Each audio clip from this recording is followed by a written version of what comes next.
kagigising lang ng person ng babaeng ire.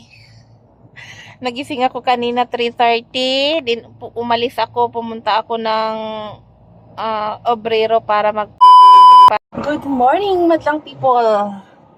Ang aga natin ngayon dahil magpalista para magpabunot ng ipin. So,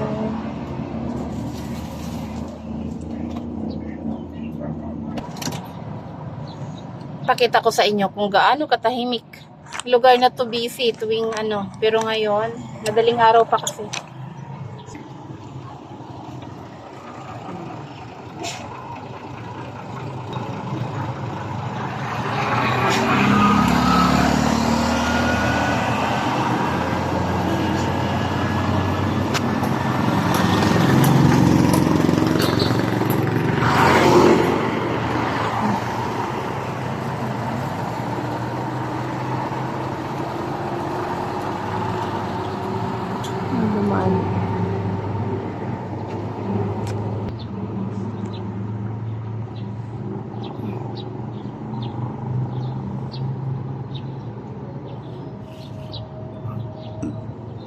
Tahimik pa ang paligid.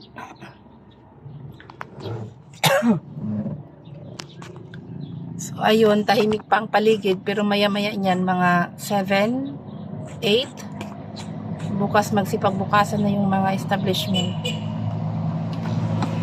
So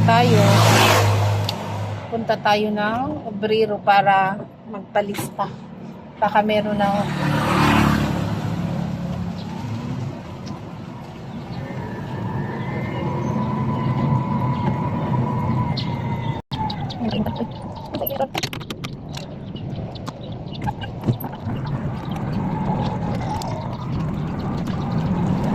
lista sana para magpa-ibot ng ngipin. Pagdating doon, wala yung dentist, walang schedule dahil meron silang lakad.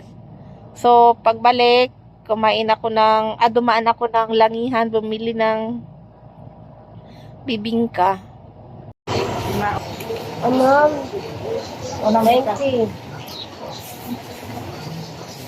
Pagkatapos kong kumain, natulog ulit.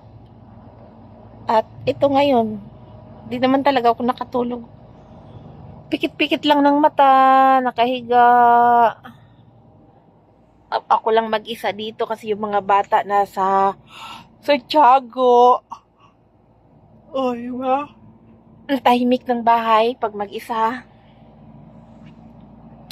Ayan, tapos maya-maya konti, alis na naman ako, punta ako ng doctors para kunin ang result ng aking panganay. Kasi nagpa-CBC kami kahapon dahil kanang magsigig sunggo, dumudugo yung ilong niya. 4 times na dumudugo. Pero hindi naman siya successive. Minsan tuwing madaling araw siyang na ganyan, dumudugo yung ilong niya. Nung nakaraan, 1 buwan, tapos dinagdugo na naman. May mga pagitan, hindi naman lagi-lagi.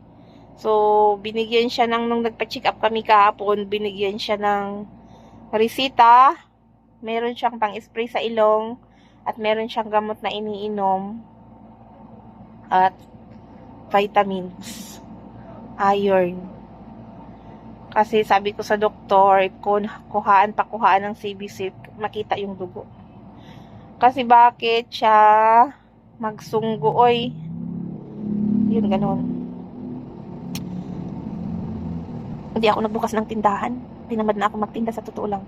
Tinamad na talaga ako magtinda. Gusto ko nang umuwi, makapag-isip. Din yung utak ko, hindi ako makapag-decide ng tama.